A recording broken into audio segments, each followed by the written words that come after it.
राहुल गांधी साल दर साल अपनी ही सेना का विशाल गिराने का काम कर रहे हैं। यह डिजाइन सोच की पराकाष्ठा है कि कांग्रेस पार्टी उस सर्वदलीय संगम के खिलाफ रोजाना अनलग बयान दे रही है जो विश्व स्तर पर भारत का प्रतिनिधित्व कर रही है। यह अत्यंत असंभव है।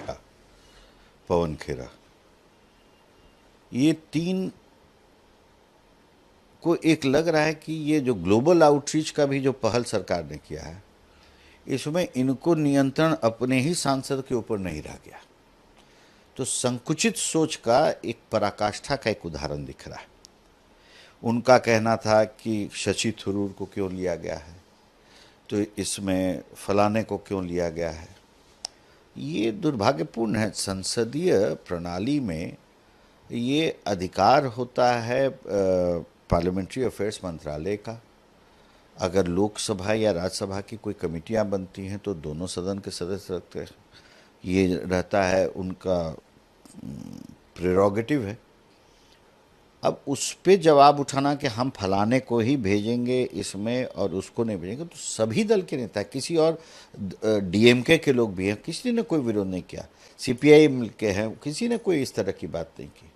अब ये लग रहा है कि जैसे कि हमारे पास से बहुत एजेंडा छिन गया है ऑपरेशन सिंदूर के बाद। तो एक मन गढ़ंत रोज का रोज कुछ का कुछ कह रहे हैं। सलमान खुर्शीद का ही स्टेटमेंट आप देख लीजिए।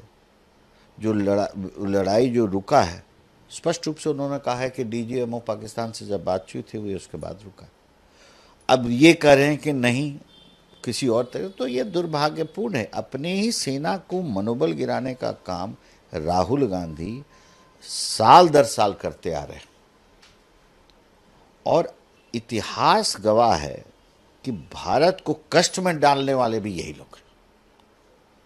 चाहे नेहरू जी के समय से उठा लीजिए, चीन का अधिग्रहण हो गया भारत के बहुत बड़ा ट्रैक ऑफ लैंड पर, उसका जिक्र नहीं करते हैं। जो बंबई हादसा हुआ, हाथ में हाथ धर के बैठे हुए थे ये राजकुमार थे उस सरकार के। देश का क्या हाल था, मनोबल देश का भी टूटा हुआ था, फौज का भी तोड़ दिया इन लोगों ने।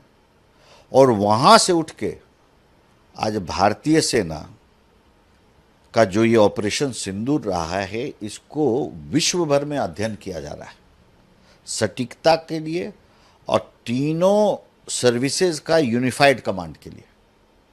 इसका अध्ययन हो रहा है पूरे विश्व भर में। ऑस्ट्रिया जैसे देश में अध्ययनकर्ता लोग इसको ऐसा मान के चल रहे हैं कि ये एक अद्भुत उदाहरण है। अभी युद्ध तो बहुत जगह हो रहा है दुनिया में, लेकिन इसको इतना कोऑर्डिनेटेड ये अभी कहीं देखने को नहीं मिला है। ये है भारतीय सेना।